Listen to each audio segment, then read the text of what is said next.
Shane Mosley said that he's heard sparring stories that Spence damaged Crawford in sparring. You're a man in the know. Has that happened?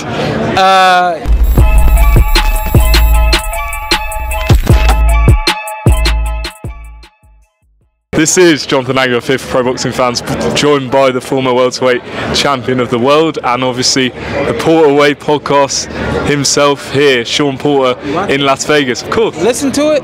Oh, good. Watch.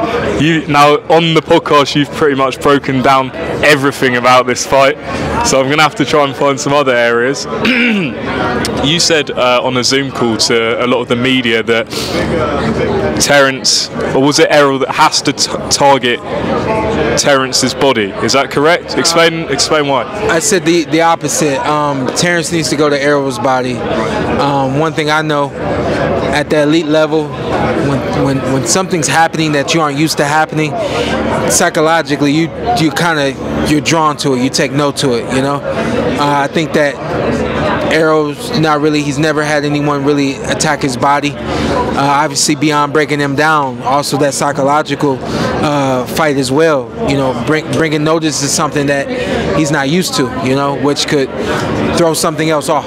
You know, and so that's why I said, you know, Errol, it would be in Terence's best interest if he goes to Errol's body. Obviously, beyond breaking them down, do something different to him that he's not used to. Maybe he's not even prepared for, and it could change the dynamic of the fight. A lot of the discussion this week, as you'll be aware, is about the fight that you had with both of them.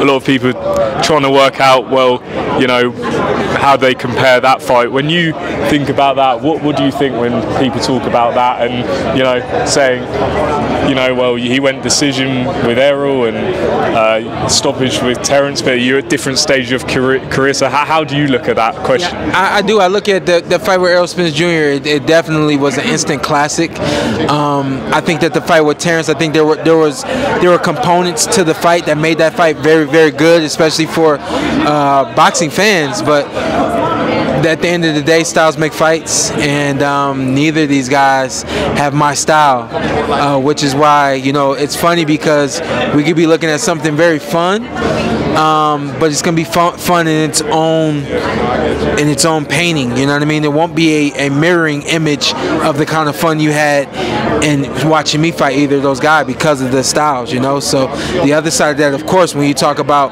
who wins this fight, you can't compare their fights with me because neither of them fight like me. You know what I mean? So I push Errol in some ways that Terence may not be able to push him.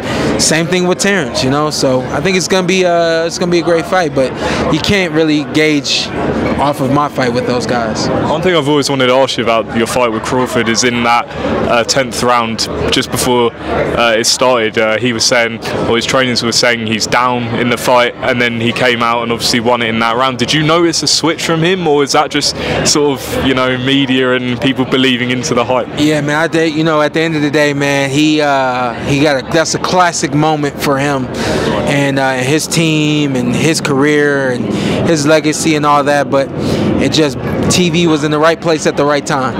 I actually watched that fight for the first time last week. And you'll see, if you go back and watch that fight, that was the 10th round. He started trying to push ahead and trying to force the fight, probably 7th or 8th round. And so what you saw in that 10th round, you saw a effect of TV, and also on the other side of that was the effect of me. You know, TV had its greatest moment, and then I had my worst moment. You know, I got caught, and you know, that's how the fight played out. Tank says that once Errol lands on Crawford, that he's going to slow him down, and once he touches him, do you agree? We've seen everybody slow down against Errol. You know what I mean? We've seen guys get stunningly hurt against Terence. You know, I do at a large capacity think it's a matter of who gets who first. And I don't think either of those guys are willing to take big risks, big chances. And so I think that the first 3 to 4 rounds of this fight could be kind of slow, and it'll heat up because they're both trying to create opportunities, you know. but I don't really think it's a matter of Errol touching Terence and that's all she wrote. It's going to be a little bit more than that. 2 more and I'm done. Shane Mosley said that he's heard sparring stories that Spence damaged Crawford in sparring. You're a man in the know. Has that happened? You didn't watch the Welterweight podcast, man.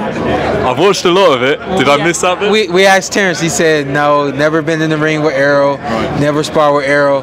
And somebody who first asked me that, I kind of started twisting some things up because there was a point in time where a number of professional fighters went out to the Olympic Training Center in Colorado Springs and sparred with the 2012 Olympic team.